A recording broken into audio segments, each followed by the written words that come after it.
The following program contains graphic language which may be disturbing to some viewers. Viewer discretion is advised.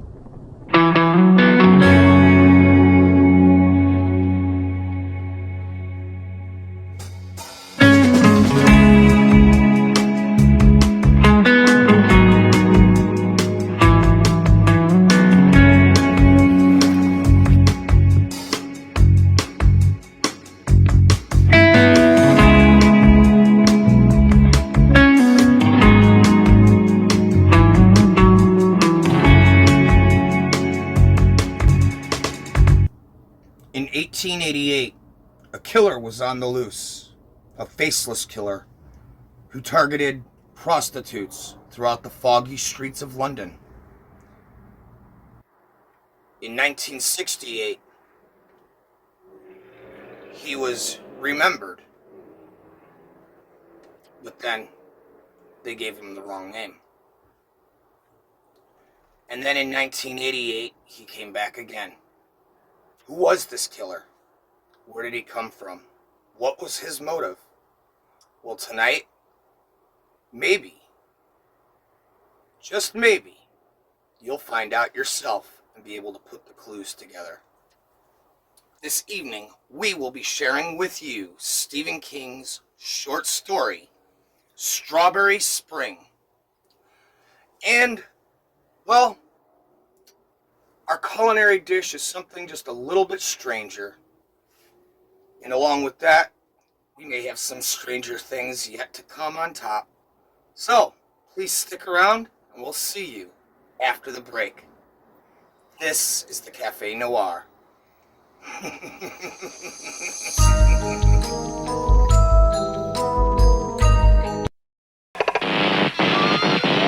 I get a charge for my delicious strawberry-flavored cereal, Frankenberry. Here's a switch. My ghostly good blueberry with blueberry-flavored marshmallows to spark up breakfast. I love Frankenberry strawberry-flavored marshmallows. You turn me off, Frankenface.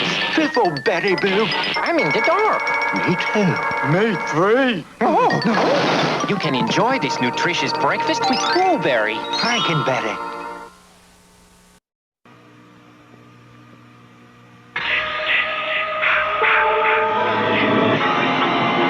If the memory of Jason still haunts you, you're not alone.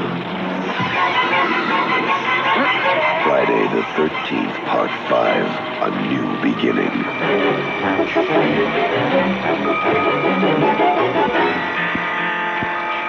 Severe trauma at age 12. Brutal self-defense, murder of a psychopathic killer.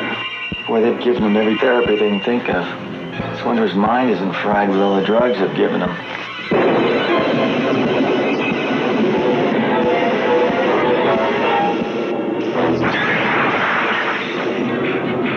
The mindless, murderous fury that was buried with Jason has been reborn. Pete! And suddenly, terror has become child's play.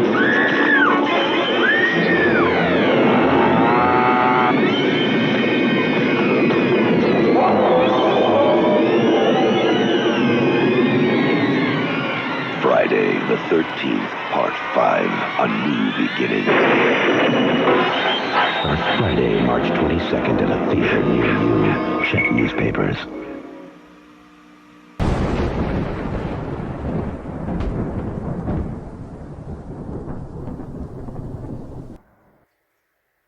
Welcome back. Now, I thought I would start today's meal with something a little chilly to match the temperatures out there on the East Coast and in the Midwest. And trust me, I do feel for you, because where you guys are getting the icebergs, we're getting all the flames. Which, speaking of iceberg, yes, we are bringing you yet another breakfast. But I think this one will be just a little more fun. And, well, one thing I was thinking is, why not make a homemade whipped cream? And you guys have seen me do this before, but here's a recipe I haven't tried. Found it on the back of one of these dry milk boxes. Again, sometimes milk can be hard to come by. Done the right way, you can pretend what it is. You know, and so we've actually made some of this for what we're going to be doing tonight, as well as we've got some on hand that we are going to be doing right now. So, we are going to start by taking our stuff out of the freezer, which has been in the freezer for 2 days now.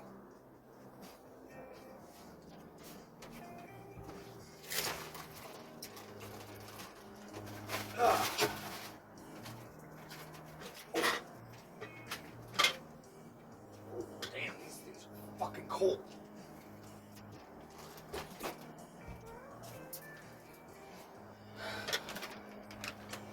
Here we go. Now, we're going to start by taking, let's see, they want 1 cup of ice water. That's the one thing we forgot. Okay, good, I did take it out of the freezer. Let's see. Damn, that one froze. Alright. 1/3 cup cold ice water.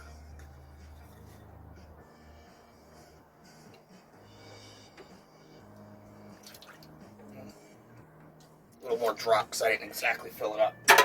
Throw that over there. Now, we're going to take a 1/2 cup of our instant dry milk. So, that right here. Stop playing with things. Rubber rat.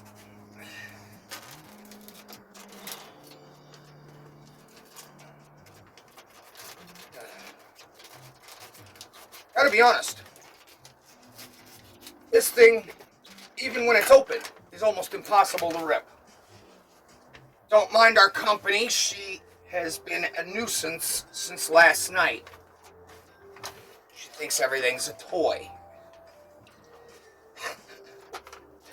Now,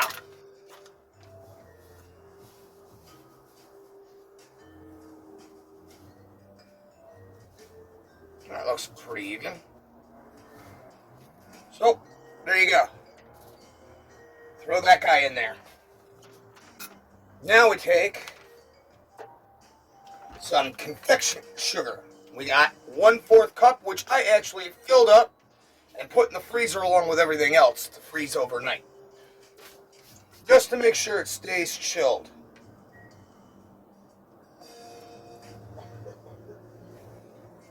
So, our next step is we gotta take our beaters and mix all that up.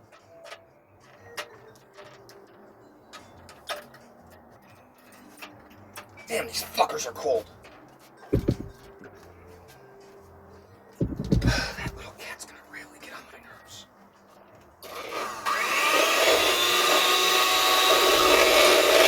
And you're just looking for the high heat.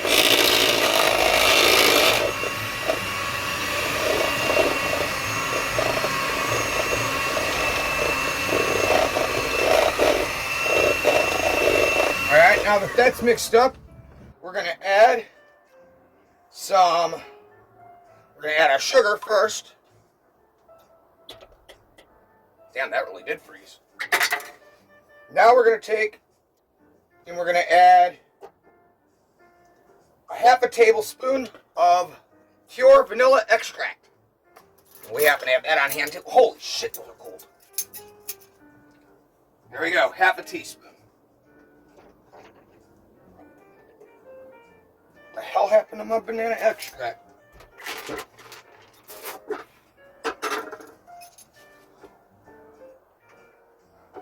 Well, shit.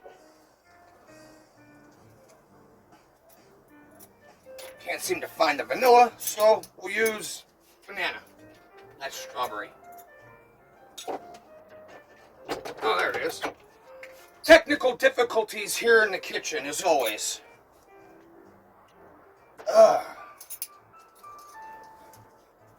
one thing you can count on is you can't count on anything going right any time you need it to. Alright, now that we've done that, we're going to add, well, they say 3 tablespoons of lemon juice, and we don't have lemon juice, but we have some lemon extract. So we're going to take some lemon extract, fill up 1 tablespoon,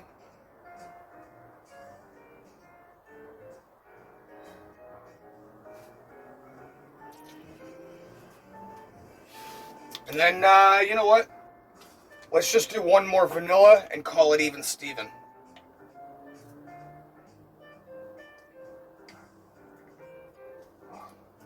Alright, yeah, I'd say that's just enough. Oh, you did not. You didn't. Good.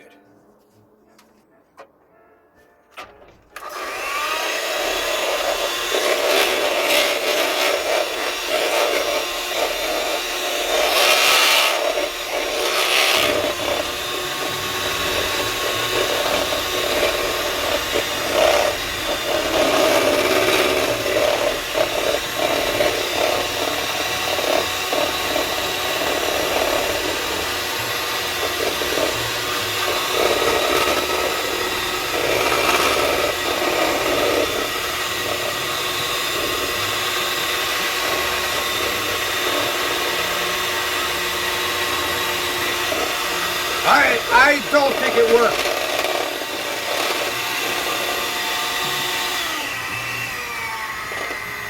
Yeah, I don't think it worked.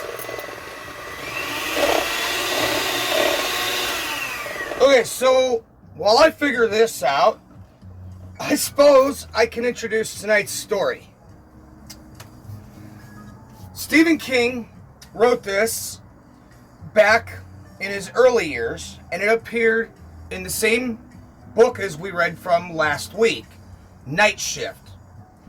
Now, this story follows the narrator, unnamed, during his senior year of college as a killer who reminds everybody very much of Jack the Ripper, but note that the facility takes and goes even further back to another killer most of you may not have heard of. So pay attention if you guys would like. At the end of that one, you can go look at the end of tonight, you can go look it up, and I think you'll be interested to find out just what he did to several of his wives. Not a nice guy, not somebody that I want to fucking know. But then again, it goes to prove sometimes you just don't know anybody. And apparently I don't know what I'm doing, so let's just get to the story. This is Strawberry Spring by Stephen King.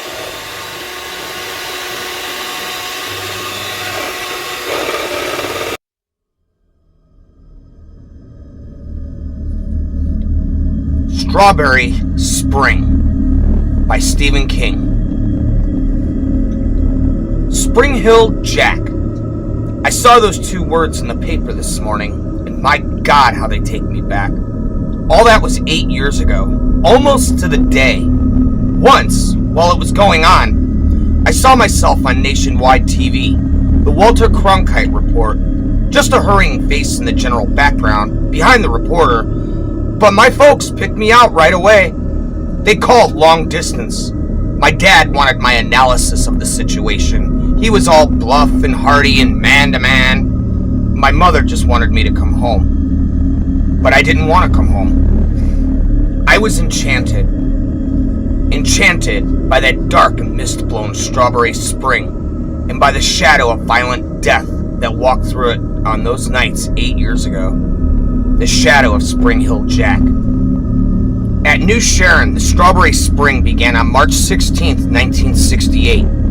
The coldest winter in 20 years broke on that day, and it rained, and you could smell the sea 20 miles west of the beaches. The snow, which had been 35 inches deep in places, began to melt, and the campus walks ran with slush. The Winter Carnival snow sculptures, which had been kept in sharp, clear cut for 2 months by the sub-zero temperatures, at last began to sag and slouch. The caricature of Lyndon Johnson in front of the Tep fraternity house cried melted tears. The dove in front of the Parshner Hall lost its frozen feathers, and its plywood skeleton sadly shone through in places. And when night came, the fog came with it, moving silent and white along the narrow college avenues and thoroughfares. The pines on the wall poked through it like counting fingers, and it drifted slow as cigarette smoke under the little bridge bound by the Civil War cannons. It made things seem out of joint, strange, magical. The unwary traveler would step out of the juke-thumping, brightly lit confusion of the grinder, expecting the hard, clear starriness of winter to clutch him. And instead, he would suddenly find himself in a silent, muffled world of white, drifting fog. The only sound, his own footsteps, and the soft drip of water from ancient gutters. You half expected to see Gollum or Frodo and Sam go hurrying past, or to turn and see that the grinder was gone, vanished, replaced by a foggy paranormal of moors and yew trees, and perhaps a druid circle or a sparkling fairy ring. The jukebox played Love Is Blue that year. It played Hey Jude endlessly. It played Scarborough Fair. And at 10 minutes after 11 on that night, a junior named John Dancy, on his way back to the dormitory, began screaming into the fog, dropping books on and between the sprawled legs of the dead girl lying in a shadowy corner of the Animal Sciences parking lot. Her throat cut ear to ear, but her eyes open and almost seeming to sparkle, as if she had just successfully pulled off the funniest joke of her young life. Dancy, an education major and a speech minor, screamed and screamed and screamed. The next day was overcast and sullen. We went to classes with questions eager in our mouths. Who? Why? When do you think they'll get them? And always the final thrilled question, did you know her? Did you know her? Yes, I had an art class with her. Yes, one of my roommate's friends dated her last term. Yes, she asked me for a light once in the grinder. She was at the next table. Yes.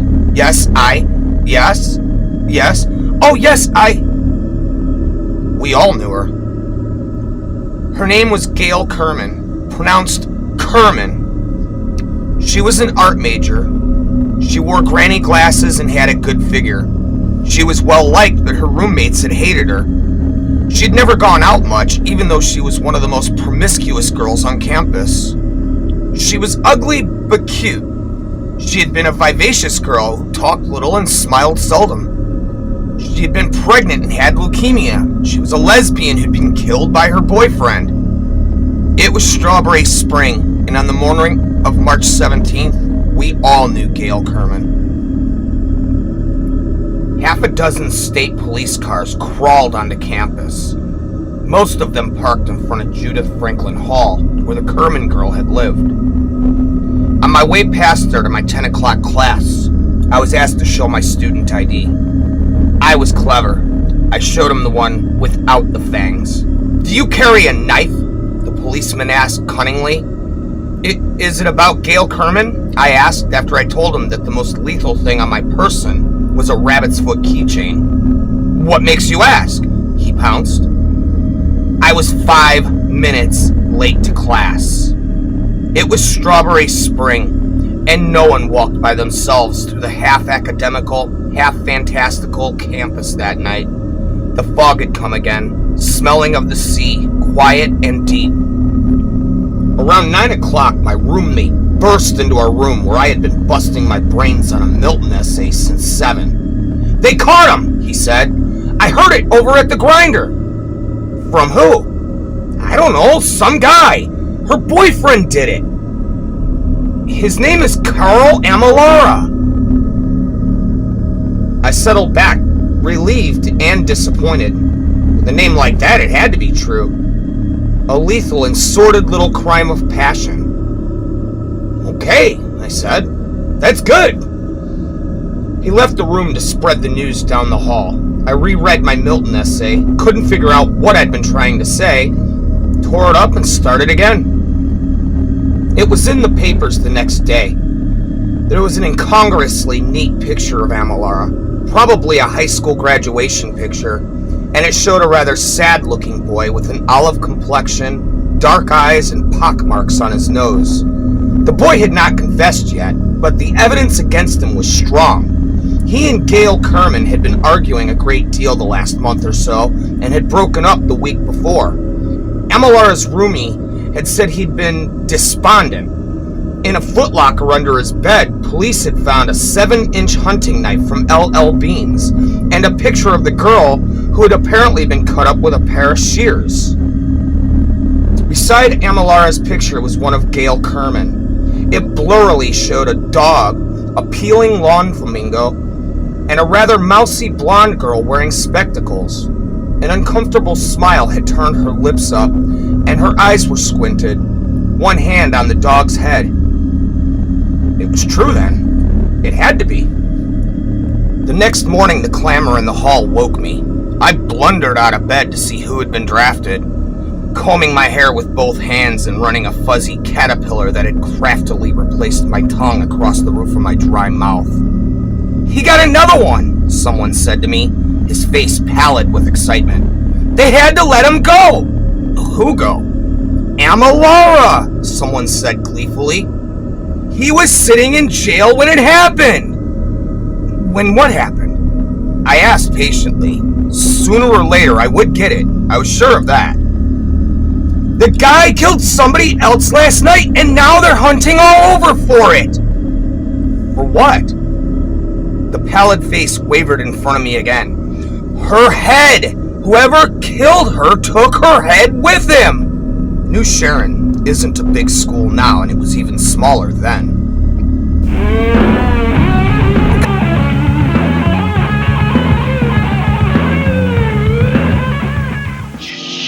On Friday, August 13th, an all-new three-dimensional process will put you in the picture, whether you want to be there or not. Friday the 13th, Part 3 in Super 3D. Join Jason in the woods on his day, if you dare. Friday the 13th, Part 3 in Super 3D. Rated R. Friday the 13th, Part 3 opens Friday the 13th at selected theaters and drive-ins. I can't count how many big, hard tapes I've had inside of me. Sometimes I'll take several in a row. I can never get enough. Pick up the phone and let me rev your cassette.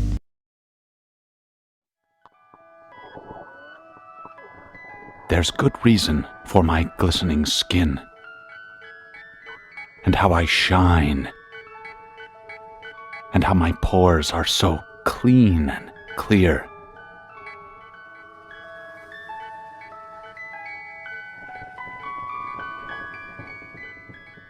I eat little baby's ice cream. It keeps me young. It keeps me light on my feet. I spring from activity to activity. I love my job. I love my life.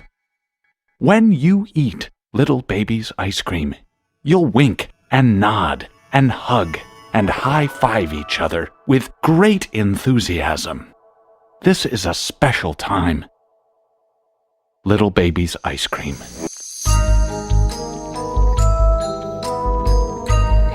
And here we are, back. I gotta tell you, the first time I heard this story, I must have been probably 12, maybe 11 or 12 years old. And it was the audio book. This story right here literally made it every time that my mom had to go to the CLC in Lake County. I wouldn't go near the place. I wouldn't go near any colleges at all, especially in the wintertime. I just steered clear, wouldn't go. And one day my mom asked me why, and I was like, you know that Stephen King book that I like so much? Man, what if there really is like a Jack the Ripper type guy wandering around Lake?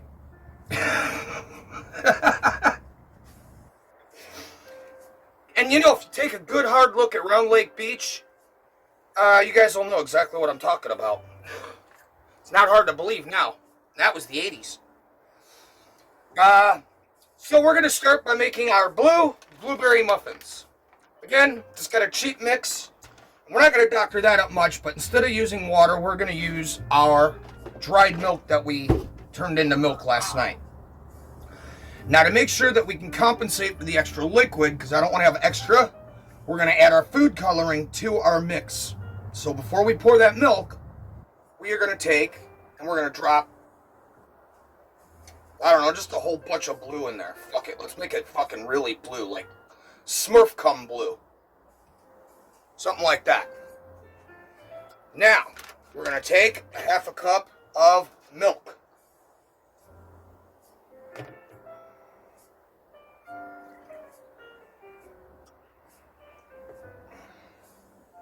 Two-thirds cup milk.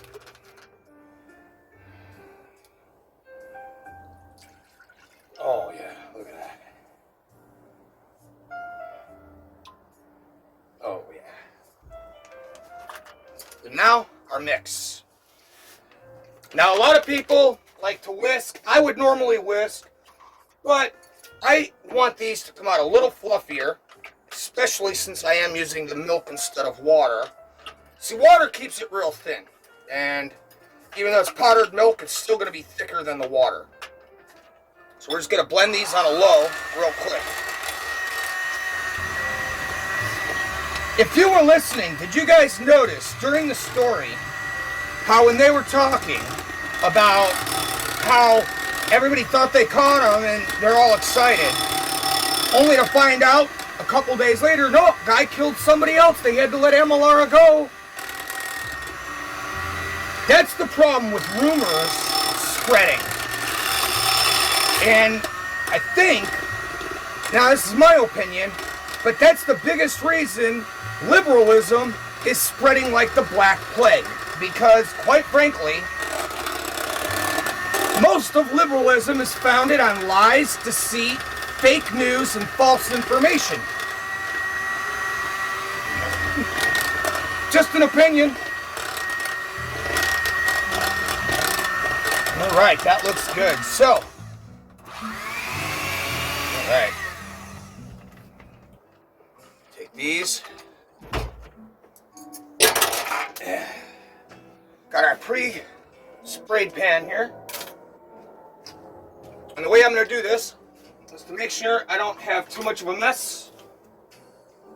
I'm going to use my tablespoon measuring spoon so I can make sure that these do what they're supposed to do. No mess tonight. I don't feel like cleaning. Now, because I said that, I'm going to have to clean a huge fucking mess. Watch. You only want to go up a little bit into the cup, because these are going to rise as they're cooking.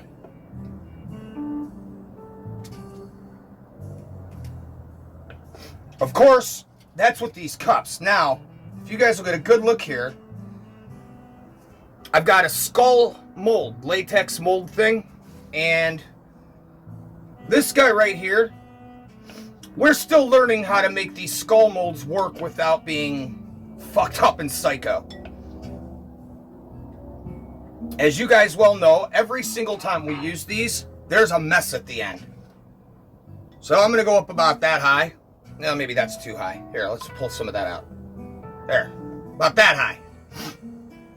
Right there. And we're going to set this. I've got a cup down in here that I filled with some regular just tap water, so it doesn't burn.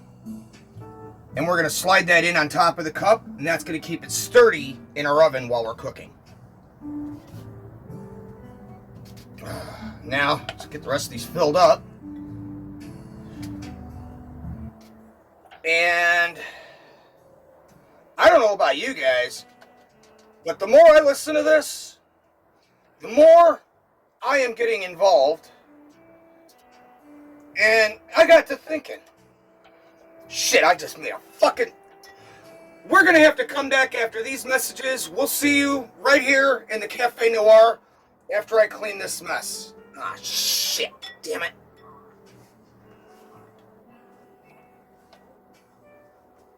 Damn. Fuck.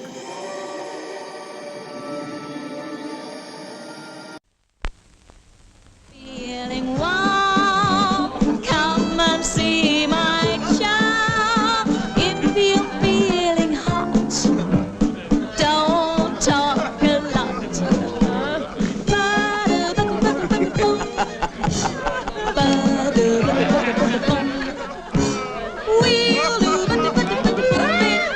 Sporty England came to a standstill 9 times at the turn of the century with the arrival of Jack the Ripper.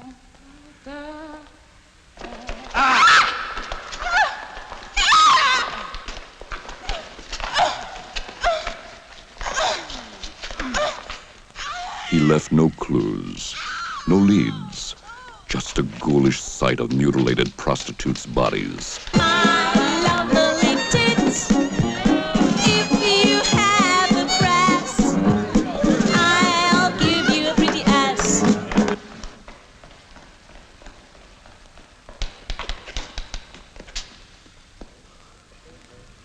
Enter the terrifying and murderous world of Jack the Ripper. Jack the Ripper, the brutal assassin of women. The doctor who by day performs surgery and by night butchery.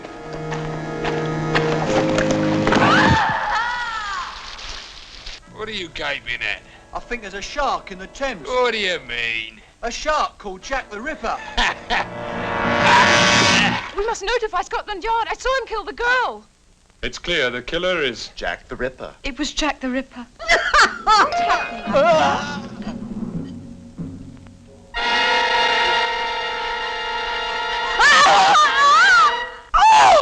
The Ripper again. Once a lively young lass, and now some bloodstains on a wall. I am your dream girl. You can do anything you want with me. I've had enough of you.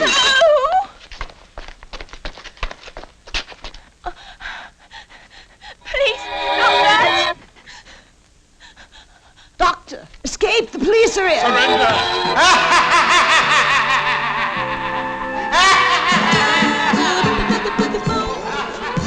Jack the Ripper. Just close your eyes and whisper his name. Jack the Ripper. You want what you think.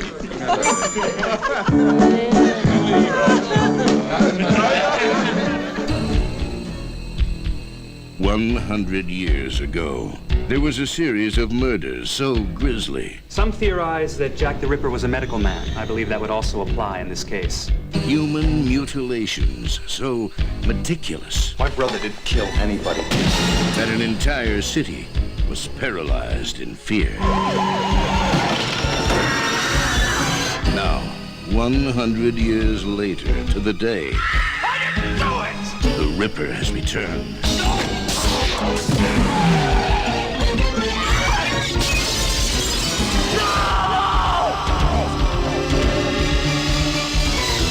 Jack's back.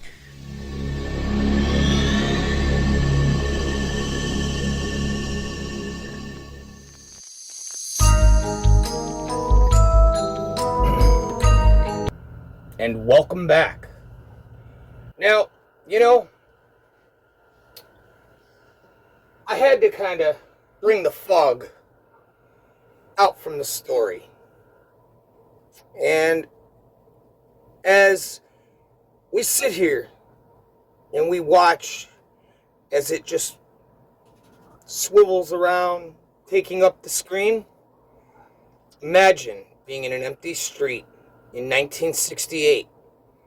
Nothing but the halos of streetlights and the murmuring shadows of pedestrians walking by. And the whole time, you just don't know what lies behind that fog in your face. You never know who you may meet or what you may find.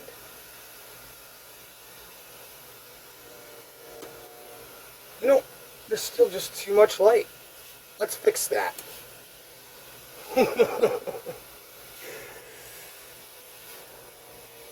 I guess you'd have to expect to see Frodo and Sam now, huh? This is the Café Noir, and I am the Café Killer. You're watching Stephen King's, well, I guess not really watching, but you're listening to Stephen King's Strawberry Spring. The kind of institution the public relations people chumly referred to as community college. And it really was like a small community, at least in those days. Between you and your friends, you probably had at least a nodding acquaintance with everybody else and their friends. Gail Kerman was the type of girl you just nodded to, thinking vaguely that you'd seen her around. We all knew Anne Bray. She had been the first runner-up at the Miss New England pageant the year before. Her talent performance consisting of twirling a flaming baton to the tune of "Hey, Look Me Over." She was brainy, too. Until the time of her death, she had been editor of the school newspaper, a once-weekly rag with a lot of political cartoons and bombastic letters, a member of the Student Dramatic Society, and president of the National Service Sorority, New Sharon Branch. In the hot, fierce bubblings of my freshman youth, I had submitted a column idea to the paper and asked for a date. Turned down on both accounts. And now she was dead. Worse than dead.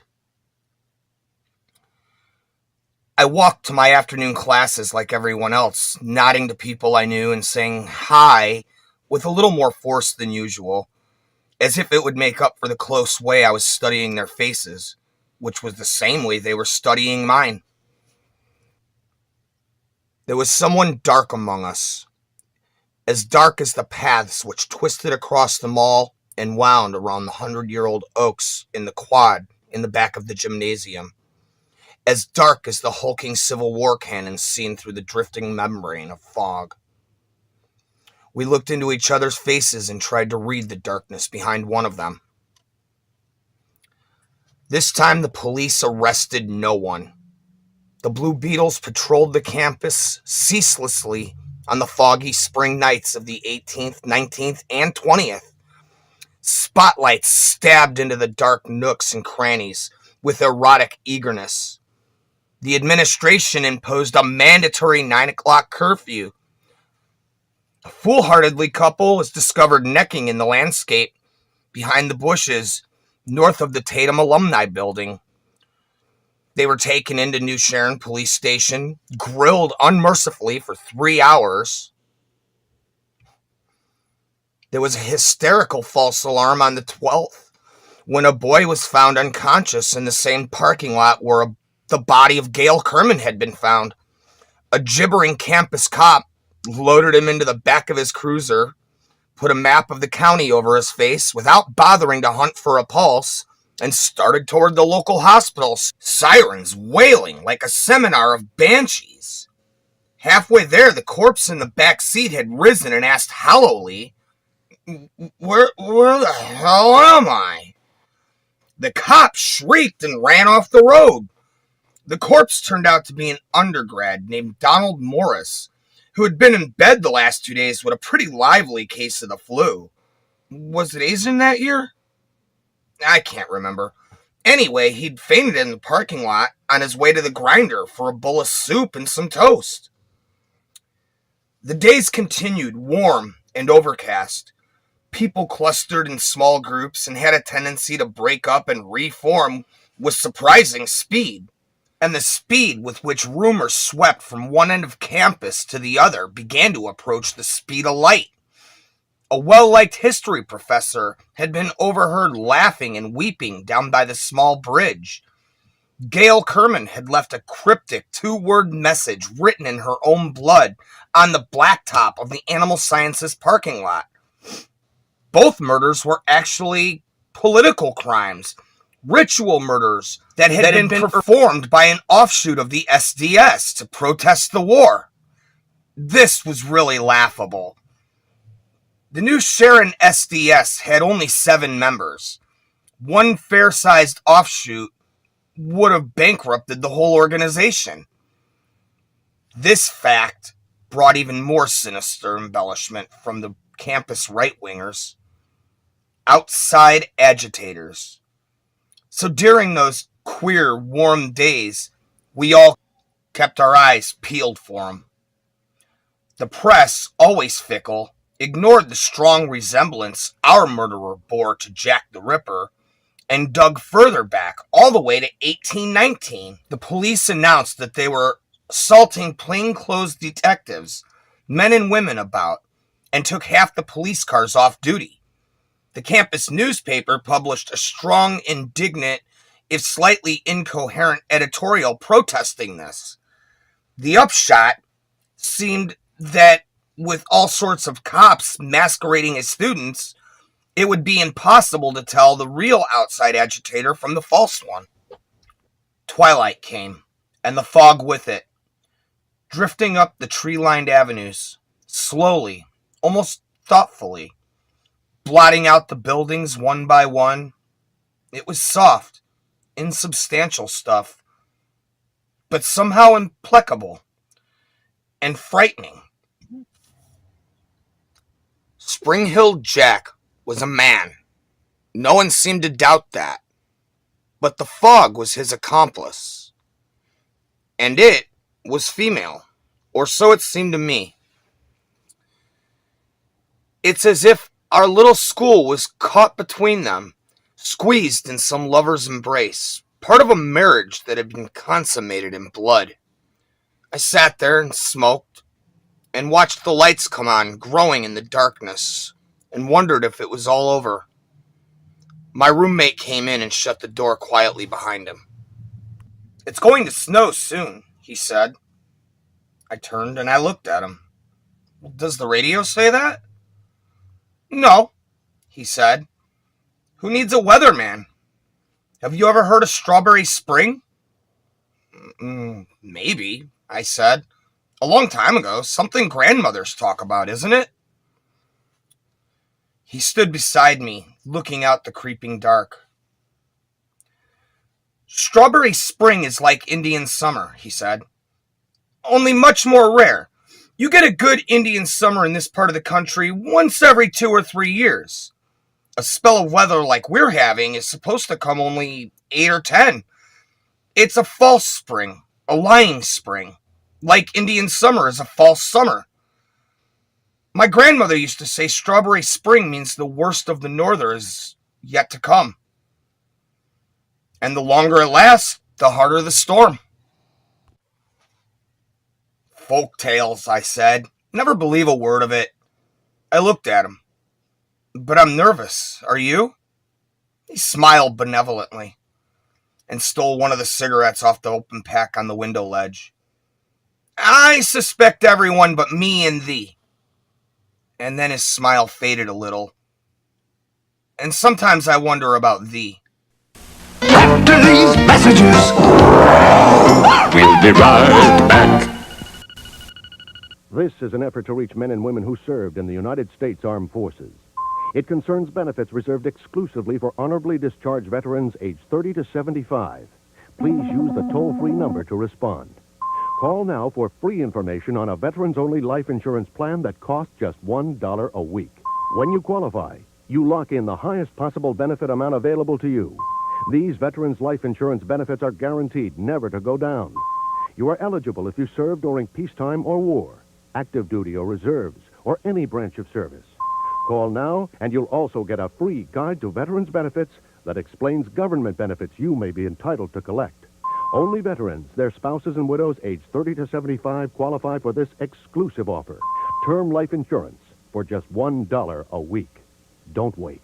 Call this toll-free number now for your free information and free guide to veterans' benefits from Veterans Life Insurance Company. Confessions. Romantic confessions. True romantic confessions. Need a little romance in your life? Listen in. Find out what's really going on. You'll be amazed. Calls cost $5 per minute. Adults only. True romantic confessions. Listen as people confess their most interesting secrets. Come on, you will love it. True romantic confessions. You know you want to listen. Call now. You can enjoy the world of beauty, excitement, and adventure. All these and more can be yours in the wonderful world of art. And with this art test from Art Instruction Schools, you can find out if you have the interest and desire needed to become a serious art student. So to get your free art test without cost or obligation, call this toll-free number now. Call 1-800-USA-9898. That's 1-800-USA-9898. What kind of woman likes to have fun in the sun? The same kind that likes to have fun on the phone. You can call and share the best conversation anytime, whenever you want to have a little fun. She's a special woman, the kind that's easy to talk to. And if you'd rather just listen, well, she's got the sweetest voice you'll ever hear. So pick up your phone and have some fun. Call now. $3.99 per minute, must be over 18. Call now. This is no ordinary conversation line. You can hear the difference. The women are bright, beautiful, and waiting to talk to you. You'll enjoy the best conversation you've ever had. Just call now and find out for yourself.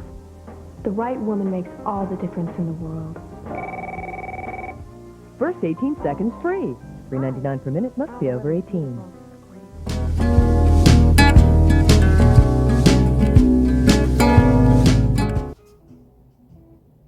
Welcome back. So, are you guys ready to get strange? Stranger Things presents glow-in-the-dark waffle mix. And I like the back here. If you look on the back right here, it says, "How does it glow?" I'll tell you how it glows. They added shit to this mix that I'd rather not know about. And even though they do mention the ingredients, some questions are better left unanswered. Kind of like, why does a Marlboro taste like shit today, and in 1992 tasted like a fucking beautiful dream, and the Marlboro man was riding down like a cowboy down the hill, hoping to save the lady on the fucking tracks. Today, you taste the Marlboro, and you might as well be smoking a fucking piece of air. It's not even worth the money, and they charge some of the most prices. Matter of fact, that's why when I roll, well, I'll tell you what, I like to roll with my puff. Because I'll tell you something. When you puff on a puff, whether it be a cigarette or a joint, it's tough enough to be just what you need. And don't forget to buy the rolls and roll one of them up. Puff, puff, pass a roll. Sorry, a little shameless promotion there by people who are helping me do the show. Anyway, so what we gotta do, we're gonna take this entire fucking bag and dump it in here. Just like that.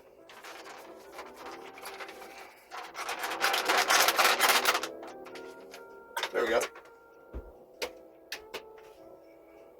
And now they say milk. Well, actually, they say use water. We're gonna use milk. Oh, I need that bag back. Shit. Oh, that hurts. 3 cups. Yeah, I was right. So we're going to do 1 cup of our powdered milk mix. Yeah, fuck it. We got 1 1/3 cup of that powdered shit. We're going to do the rest with real milk. These are good. I ain't going to ruin these. There we go.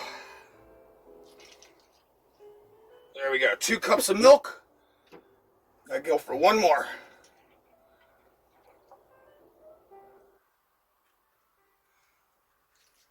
Oh yeah, there we go. I think I know what's missing.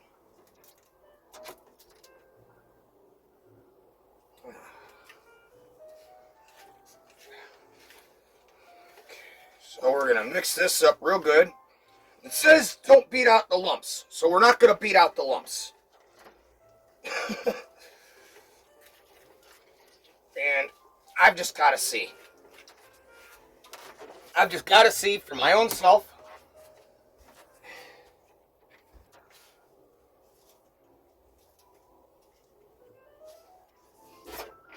Turn out that light! You younger kids wouldn't get that joke. Looney Tunes back in the 40s when they were still good.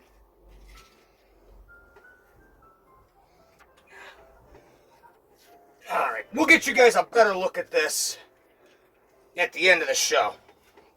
Now I'm working in the dark. Isn't this fun? Alright, we got it. Yeah, well, so I spilled it. Little spillage never hurt. Here we go.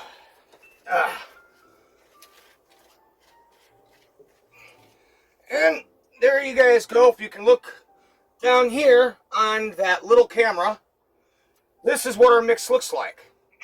When we come back from the conclusion of Strawberry Spring, I'll have the black lights in here hooked up a lot better, and I'll give you guys a much better view.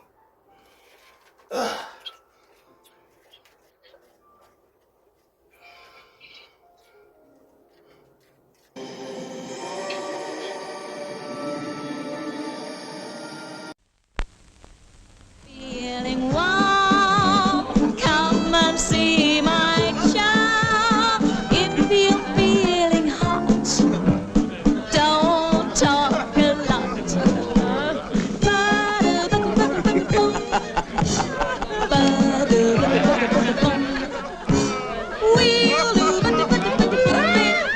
Sporty England came to a standstill 9 times at the turn of the century with the arrival of Jack the Ripper.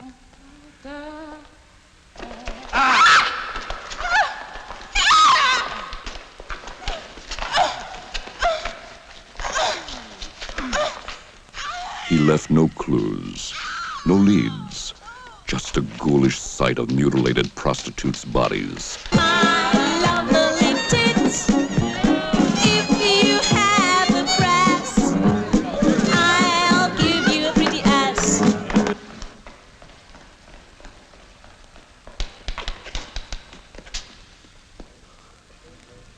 Enter the terrifying and murderous world of Jack the Ripper. Jack the Ripper, the brutal assassin of women. The doctor who by day performs surgery and by night butchery.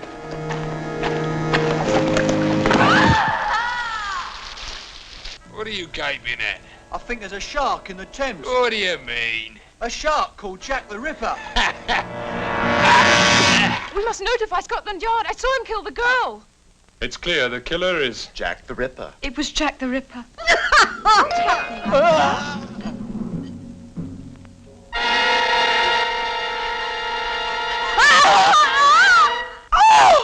The Ripper again. Once a lively young lass, and now some bloodstains on a wall.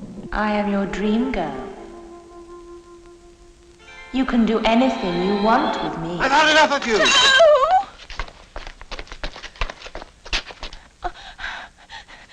Please, not that. Doctor, escape! The police are here!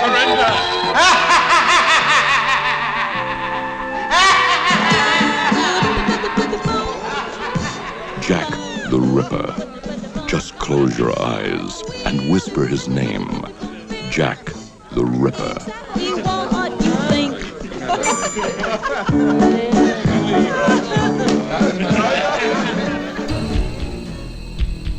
100 years ago, there was a series of murders so grisly. Some theorize that Jack the Ripper was a medical man. I believe that would also apply in this case. Human mutilations so meticulous. My brother didn't kill anybody. That an entire city was paralyzed in fear. Now, 100 years later to the day, the Ripper has returned.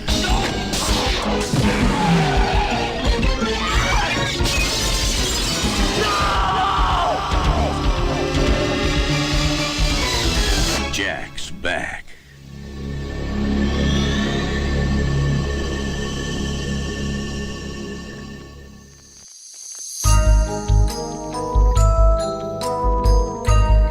Want to go over to the Union and shoot some 8-ball? I'll spot you 10. Trig prelim next week. I'm going to settle down with a magic marker and a hot pile of notes. For a long time after he was gone, I could only look out the window. And even after I had opened up my book and started in, part of me was still out there, walking in the shadows, where something dark was now in charge. That night, Adele Perkins was killed. 6 police cars and 7 collegiate-looking plainclothes men, 8 of them women, imported all the way from Boston, patrolled the campus. But Spring Hill Jack killed her just the same, going unerringly for one of our own. The false Spring, the lying Spring, aided and abetted him. He killed her and left her propped behind the wheel of her 1964 Dodge to be found the next morning. They found part of her in the back seat and part of her in the trunk. And written in blood on the windshield, this time fact instead of rumor, were 2 words. Ha, ha. The campus went slightly mad after that. All of us and none of us had known Adele Parkins. She was one of those nameless, hurried women who worked the breakback shift in the grinder from 6 to 11 at night, facing hordes of hamburger-hungry students and study break from the library across the way. She must have had it relatively easy those last 3 foggy nights of her life. The curfew was being rigidly observed, and after 9, the grinder's only patrons were hungry cops and happy janitors. The empty buildings had improved their habitual bad temper considerably. There is little left to tell. The police, as prone to hysteria as any of us, and driven against the wall, arrested an innocuous homosexual sociology graduate student named Hanson Gray, who claimed he could not remember where he had spent several of the lethal evenings. They charged him, arraigned him, and let him go to scamper hurriedly back to his native New Hampshire town after the last unspeakable night of Strawberry Spring, when Marcia Curran was slaughtered on the mall. Why she had been out and alone is forever beyond knowing. She was a fat, sadly pretty thing who lived in an apartment in town with 3 other girls. She had slipped on campus as silently and easily as Spring Hill Jack himself. What brought her? Perhaps her need was as deep, as unforgovernable as her killers, and just as far beyond understanding. Maybe a need for one desperate, passionate romance with the warm night, the warm fog, the smell of the sea, and the cold knife. That was on the 23rd. On the 24th, the president of the college announced that the spring break would be moved up a week, and we scattered, not joyfully, but like frightened sheep before a storm, leaving the campus empty and haunted by the police and one dark specter. I had my own car on campus, and I took 6 people downstate with me, their luggage crammed in helter-skelter. It wasn't a pleasant ride. For all any of us knew, Spring Hill Jack might have been in the car with us. That night, the thermometer dropped 15 degrees, and the whole northern New England area was belted by a shrieking norther that began in sleet and ended in a foot of snow. The usual number of old duffers had heart attacks, shoveling it away. Then, like magic, it was April. Clean showers and starry nights. They called it Strawberry Spring. God knows why. And it's an evil, lying time that only comes once every 8 or 10 years. Spring Hill Jack left with the fog, and by early June, campus conversation had turned to a series of draft protests and sit-ins at the building where well-known napalm manufacturer was holding job interviews. By June, the subject of Spring Hill Jack was almost unanimously avoided, at least aloud. I suspect there were many who turned it over privately, looking for that one crack in the seamless egg of madness that would make sense of it all. That was the year I graduated. Next year, I was married. A good job in a local publishing house. In 1971, we'd had a child. Now he's almost school age. A fine and questioning boy with eyes and her mouth. Then today's paper. Of course I knew it was here. I knew it yesterday morning when I got up and heard the mysterious sound of snow melt running down the gutters and smelt the salt tang of the ocean from our front porch 9 miles from the nearest beach. I knew strawberry spring had come again when I started home from work last night and had to turn on my headlights against the mist that had already begun to creep out of the fields and hollows, blurring the lines of the buildings and putting fairy halos around street lamps. This morning's paper says a girl was killed on the new Sharon campus near the Civil War cannons. She was killed last night and found in a melting snowbank. She was not all there. My wife is upset. She wants to know where I was last night. I can't tell her because I can't remember. I remember starting home from work. I remember putting on my headlights to search my way through the lovely creeping fog. That's all I remember. I've been thinking about that foggy night when I had a headache and walked for air and passed all the lovely shadows without shape or substance. And I've been thinking about the trunk of my car. Such an ugly word. Trunk. I'm wondering why I would be afraid to open it. I can hear my wife as I write this in the next room crying. She thinks I was with another woman last night and... oh my God. I think so too.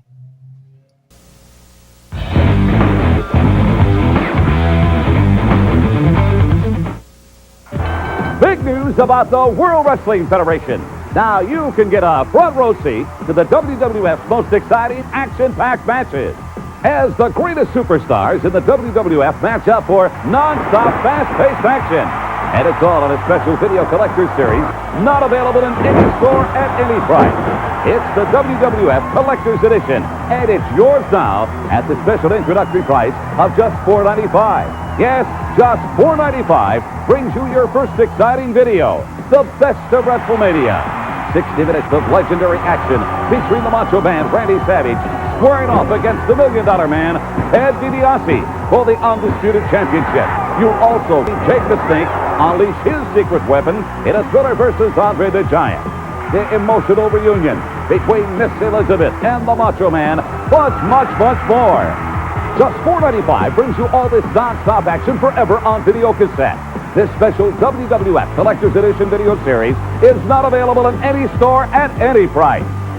Call now to bring the best of the World Wrestling Federation right into your living room to enjoy again and again forever on video cassette. You'll see the biggest superstars in the WWF at their body-slamming, clothes-lining best. The Immortal Hulk Hogan, the Legion of Doom, The Undertaker, the $1 Million Man, Rowdy Roddy Piper, Hacksaw Jim Duggan, Bret the Hitman Hart, The Natural Disasters, and many others. Call now to get in on all the action on video cassette. Get your first WWF Collector's Edition video, the best of WrestleMania, for just $4.95. Call now. To get your first WWF Collector's Edition video for just $4.95, use your credit card and call now. This WWF video series is available exclusively from Columbia House Video. Call now. Have you been searching for that special friend? Are you looking for someone with whom you can share your innermost thoughts and feelings? Don't keep us waiting. Call 1-900-820-3399. $4.99 per minute adults only. Do you think I could be your friend? I hope so. Why don't you pick up the phone and call? I see no reason why you shouldn't.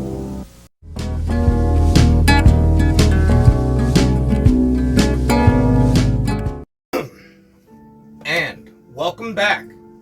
That was Stephen King's Strawberry Spring, written in March of 1968. Well, probably written before then, I would assume, because it was published in March of 68. Showed up again in 1977 in a short collection, or a collection of short stories, Night Shift. Everybody knows it. It's one of his first, like, big fucking sellers. Oh, shit. And, wow, this stuff is really thick. Okay. Damn. We're gonna find out here in a second. And it's not plugged in. Oh, it's plugged in. It's cooking. Yeah! She's frying now! She's frying now! Yeah! For those of you who know, you know.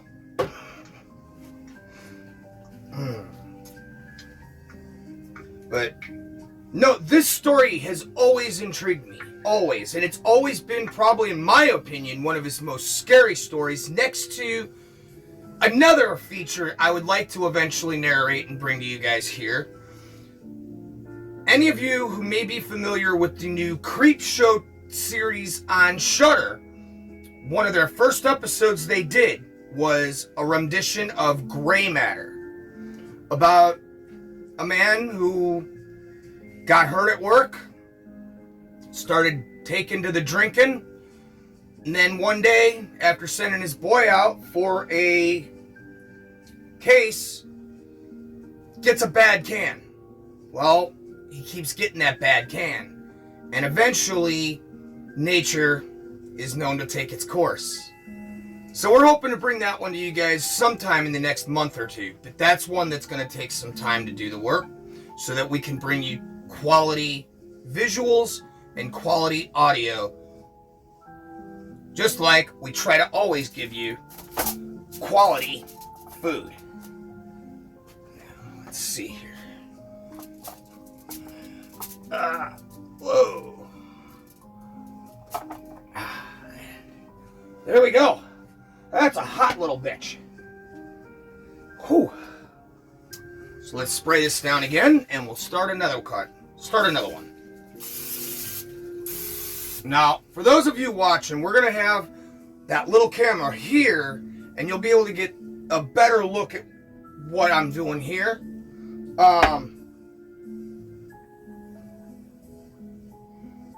This is just so we can actually communicate. Okay, I'm really stoned. We haven't had any alcohol tonight, and the coffee's really got me buzzing, so...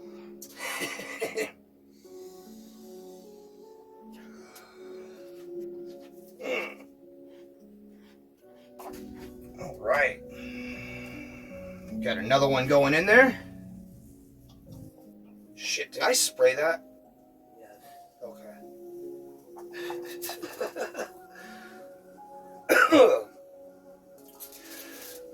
Now, next week, our story is going to be a longer one, and we're going to be bringing you, well, not next week, the next time we see you. I don't know if we're going to be on next week. Things busy in the background of the kitchen here. Once the cafe shuts down tonight, we're going to be shut down for probably a good week or two. When we come back, though, we're going to be bringing you guys a longer story, another one that I narrated, and one of, if not my favorite story in the entire book. It's called I Know What You Need. And this story, I've got to be honest, is positively one of the most psychologically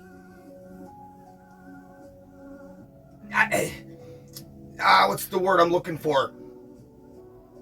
It's psychologically damaging if you do not understand black magic and certain things in that nature. Stephen King in this one really went to a dark place. I mean, and it's one I've been hearing for years.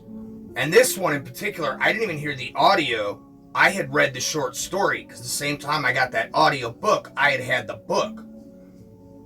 And I skipped ahead and actually read that story.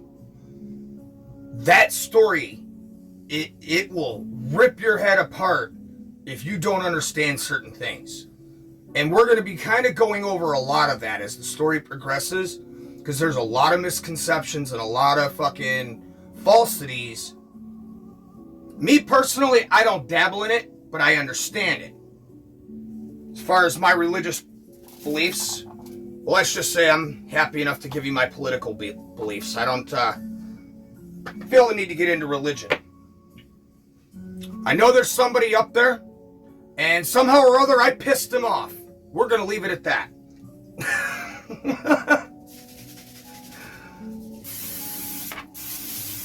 All right. Now, once we pull these off of here, we're going to be trying to check them out in our black lights right here. And we're going to take a look and see if this actually worked. Now, I tell you the truth, I don't expect miracles, I don't expect TV quality, but I do think if we did it right and if the package does what it does promise, we'll get a pretty cool looking breakfast. Anyway, if you guys are wondering why I seem so sidetracked tonight, the truth is this story that we read this evening, I just reread last night and stayed up half the night fucking reading it. And then my 3 cats decided to rip through the fucking house and bring a hurricane with them. So we're going on about 2 hours of sleep and a whole lot of fucking coffee.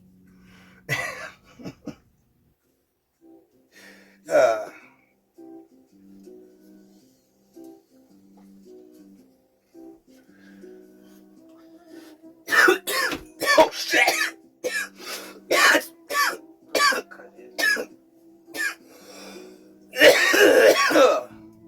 Oh.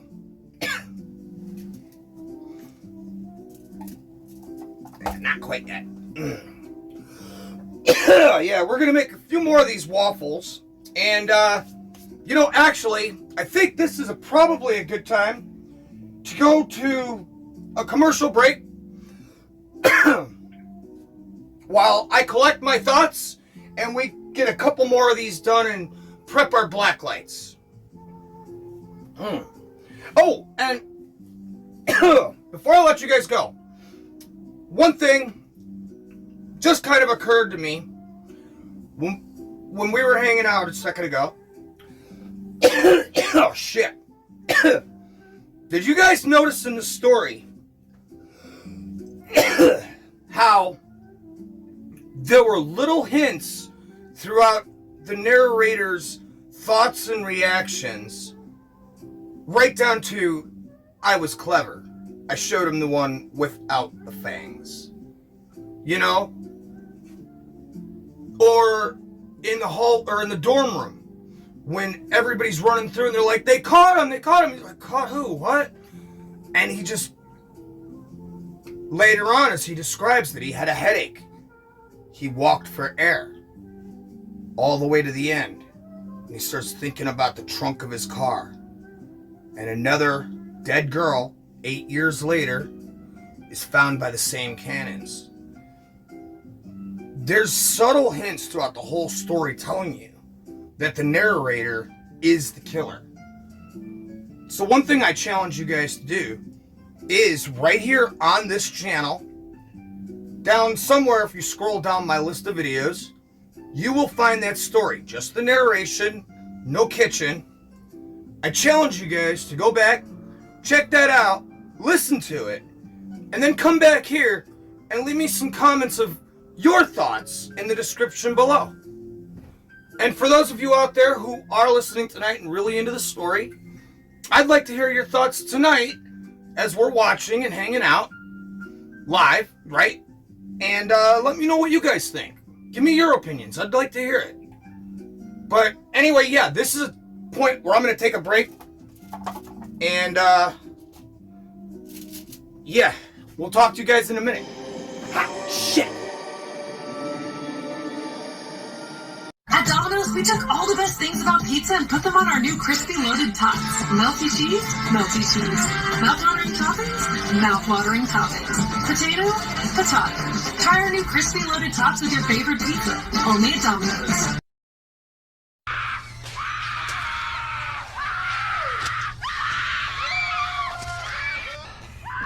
Welcome, dear.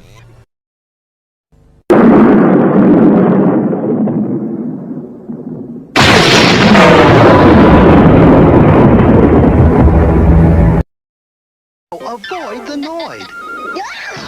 Domino's Pizza delivery.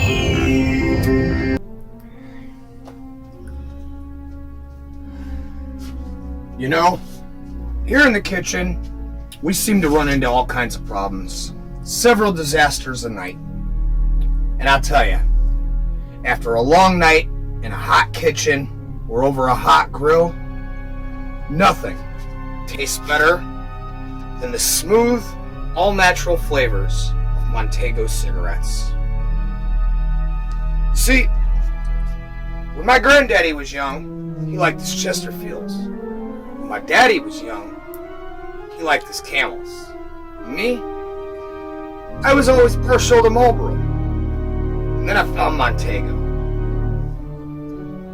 Enjoy the refreshing, all-natural flavor of Montego cigarettes.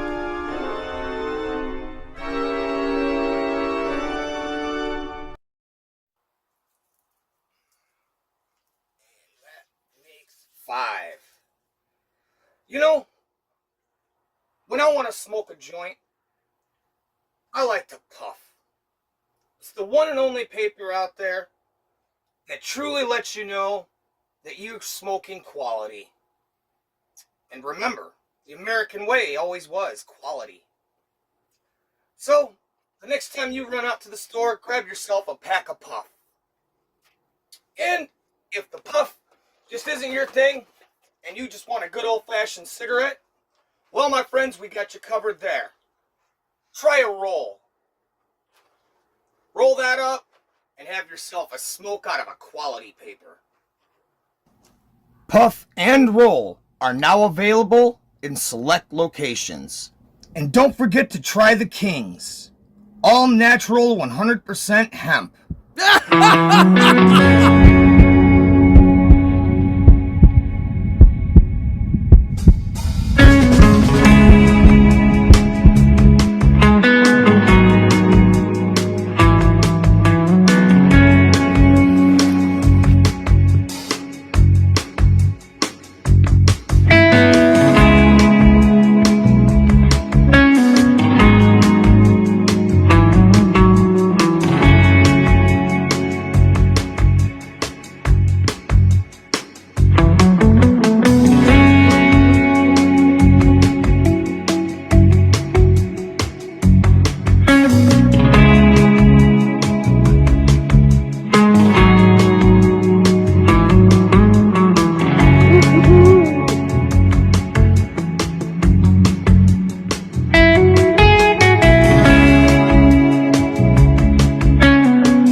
step.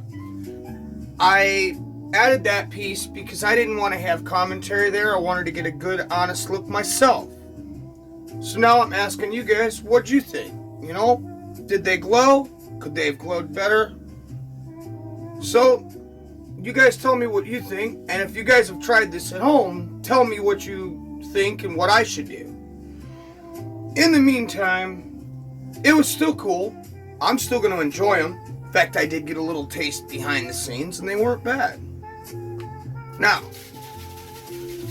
we're going to take, and we're going to cooking spray. We're going to spray this down. Just like that. Do a little extra, make sure it's nice and...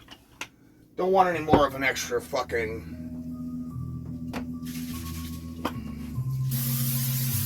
There we go. Oh, he's getting excited already. You guys have all met Thing. Well, this is Thing's cousin. He decided to come out and visit, and we told him if he wanted, he was just welcome to stay. I guess the Adams house is just a little too busy for him. He likes it more mellow. So now, first we're going to take, we got some eggs, 4 of them. But before we start those, we got some brown and served sausage, and we're going to throw these on here. There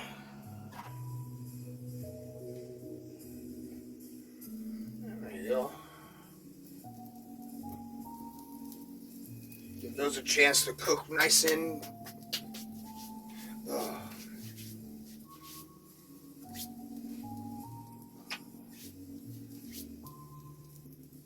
Man, I'm telling you, that story really was a good story. It got under my skin a little bit, I think. I've been thinking about it because I'm listening along with you guys, mostly because I'm trying to keep up. I don't want to be behind. And as I'm listening, I'm like, I forgot it was me reading it. And all I could think is, I'm like, holy shit.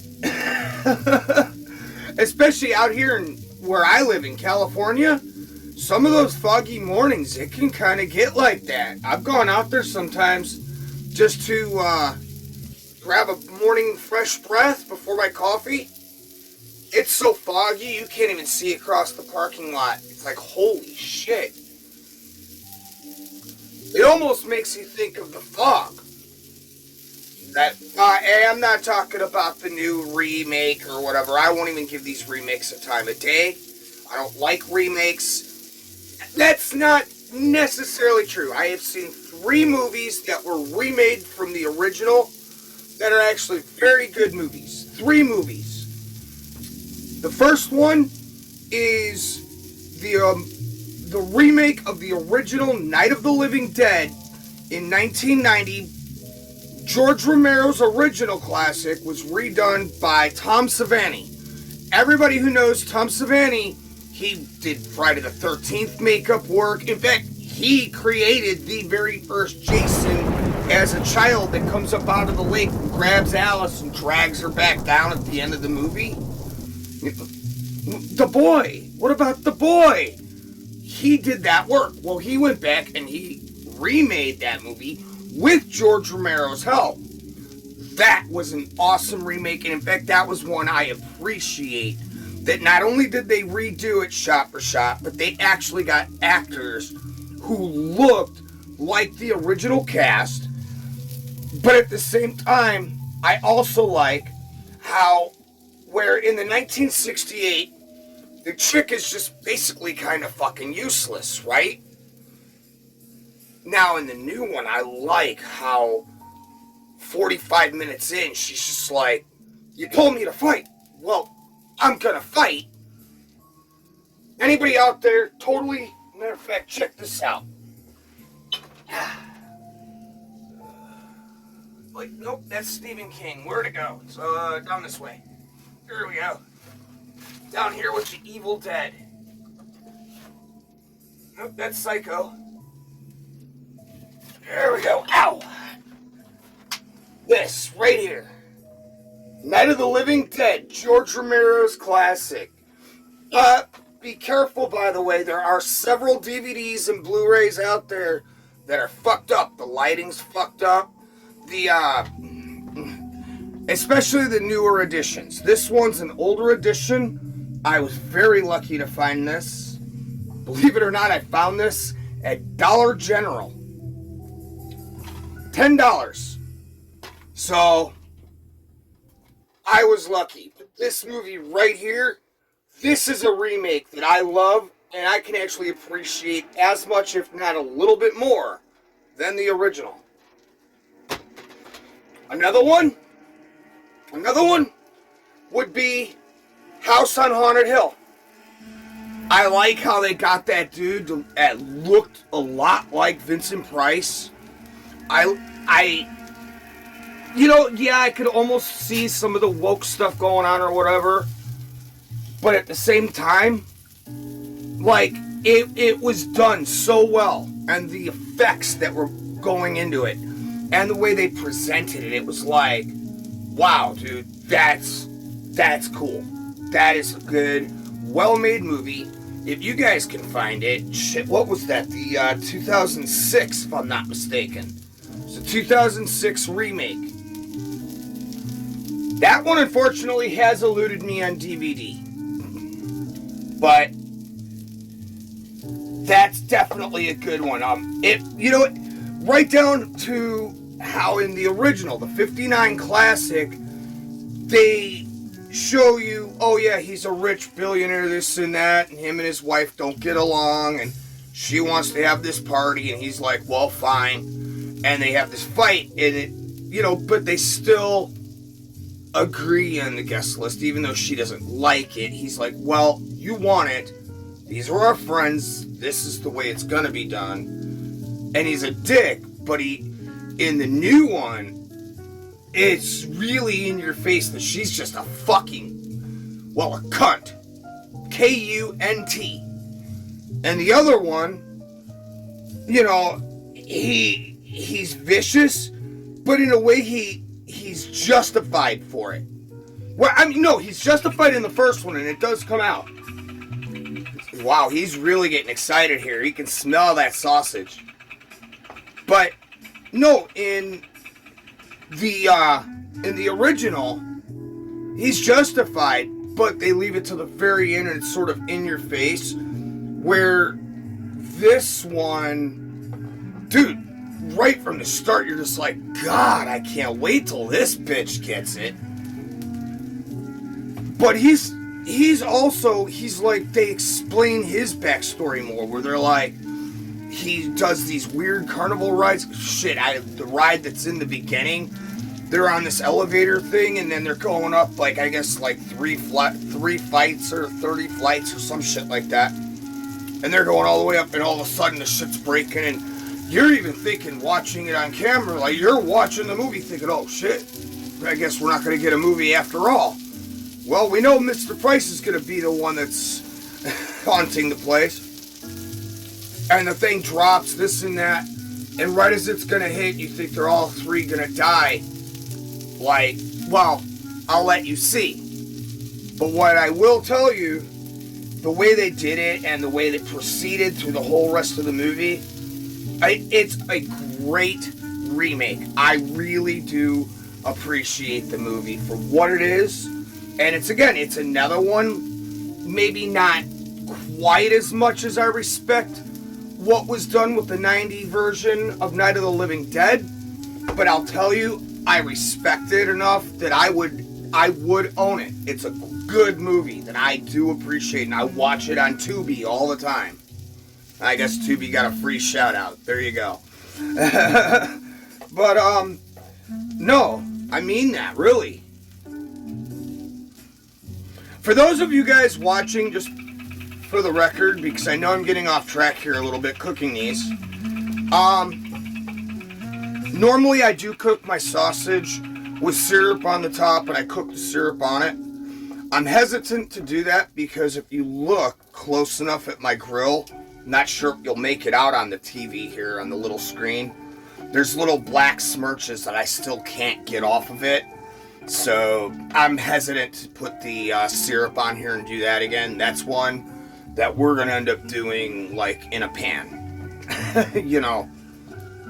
Anyway, but that's, so for those of you who know my cooking and know how I do my sausage, that's why we're not doing it today.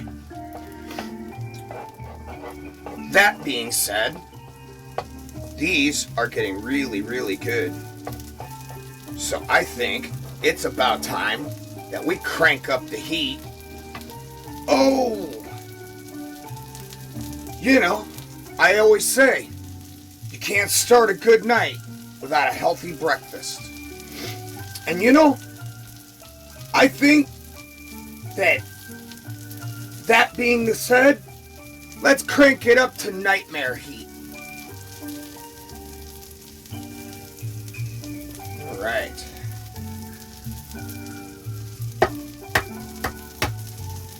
Again, those of you who know me, you know what I do to my food. And most of my food is never normal.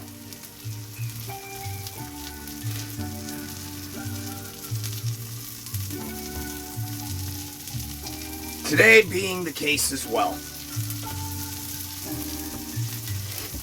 Now, ow.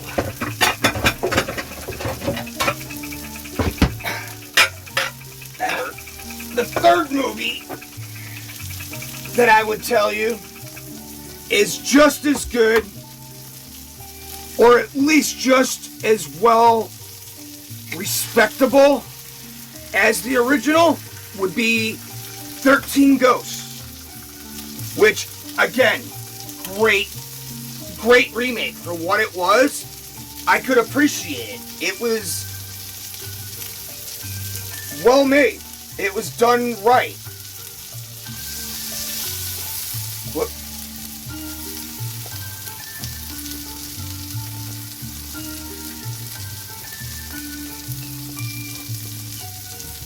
Whoa, shit. That one's gonna look cool. Alright.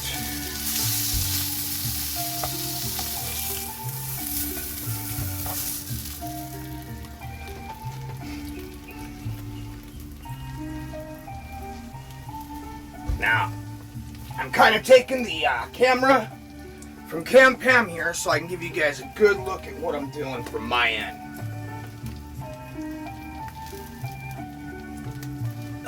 Sorry for the awkward angles there, but I wanted you guys to be able to get a good solid look here.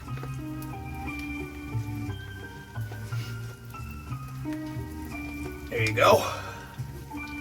Now, oh, god damn it. Ow.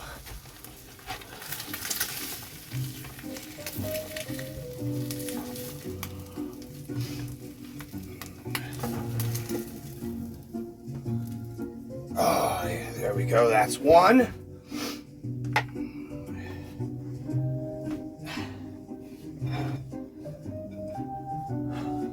Now, we got two more.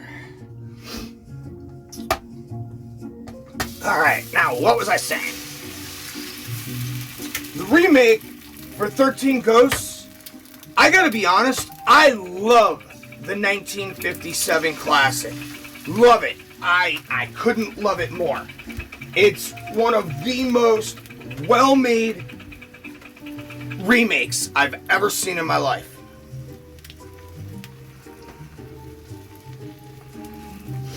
And the special effects, and it's for what they are, I'm not a huge fan, but the way they used the CGI, it was done tastefully. It wasn't too much, and it was done in all the right places. I don't know what the hell I did with my blue food coloring from our muffins. I wanted to throw some blue into this. Oh well. No liberal tears tonight. Anyway. But I gotta say that is, but as far as a general rule, because I've tried to give the remakes a shot, I've really tried to, you know, at least be open, you know? It's like my mother used to say, don't knock it until you've tried it. as far as a general rule, I'm gonna knock it all I want, because I tried it, and it fucking sucks. Somebody's gotta say it, and I'm gonna be the guy to say it. It fucking sucks. Now what I'm gonna do is I'm gonna take and I'm gonna throw a couple of these waffles onto this grill right here, and I am going to heat them up just for a little bit, couple minutes. Now you gotta watch them, keep them always in motion. You're gonna burn them. You don't want to burn them. You're just heating them up. In fact, I'm gonna put this simply on a low heat. It's not even gonna be on a real heat. Just like that.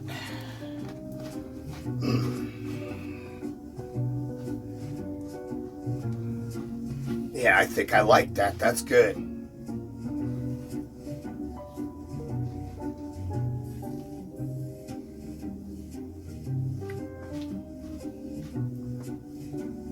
Yeah. Now, I'm gonna flip it.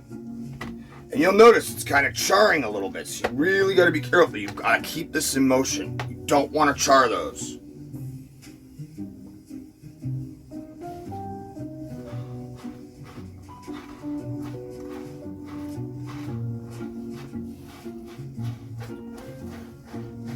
Sometimes I kind of play a game. I like to go along with the music because it's kind of...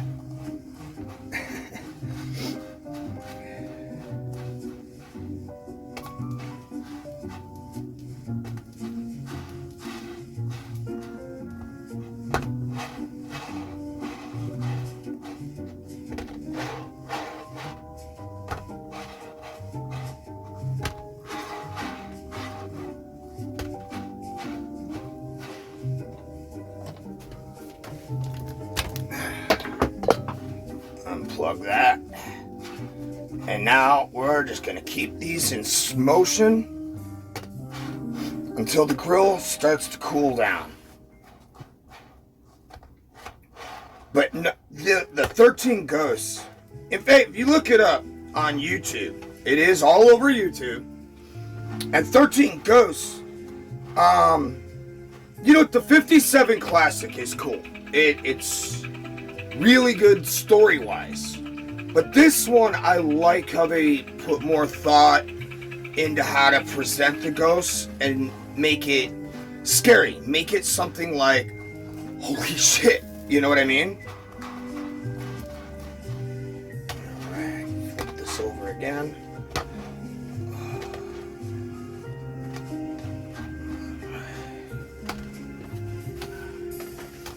Now, while these, hopefully, this is cold enough I can get away, I'm going to get into the fridge and grab the butter.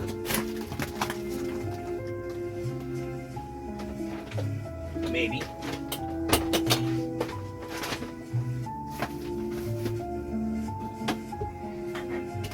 And I got that cream that we made earlier. In fact, we froze it. Kinda. That'll give you a good look at it. That's the cream we made earlier. So, you'll see what we're going to do with that. It may not be whipped cream, but it may still work nonetheless, and it might just look cool. The only thing I regret is not dyeing it green. Alright.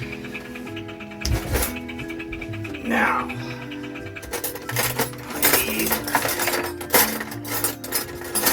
a butter knife. Oh, I really do need a butter knife. There it is. What we're gonna do, first thing we're gonna do, is we're gonna close this up and make sure that there isn't another mess in the bed. Because, quite frankly, 90% of the reason we go through blankets as quickly as we do is after 1 year, one season of it being cold, our blankets usually look like a fucking hippie slept over and got bored. Tie-dye Stitty, man. Wow. Dude. Far out. Kind of forgot about these, didn't we? Oh, yeah. There we go. All right. Now, I'm gonna butter that up. Just like that. Then we're gonna take some of this cream. Damn. And we're gonna put this cream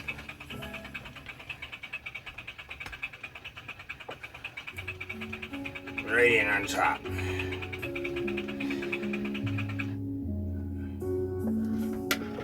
Alright. Now, we're going to take our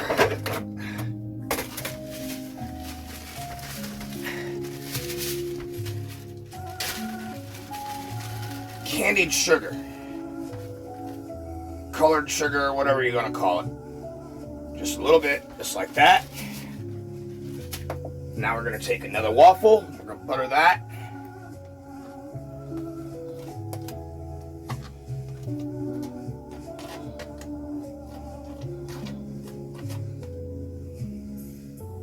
And there you go.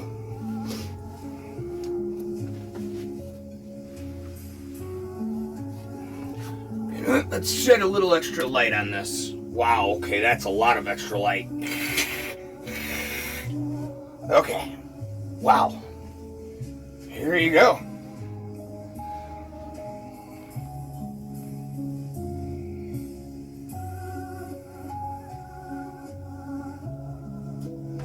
And that's pretty close to being just about it for me, my friends. I am tired. I am completely out of it tonight, obviously. But I hope you guys had some fun nonetheless. Some of the stuff we did worked, some of it didn't, but it was all a bit of a learning experience. I learned from now on, I'm going to stick to my recipe for whipped cream. I trust my recipe. I like my recipe. We're going to leave it at that. Anyway, you guys have a fantastic night, and I will see you next time, where we'll be showing, well, I guess showing, yeah, because I did make a video for it again, but we'll be listening to I Know What You Need. Night Shift, once again.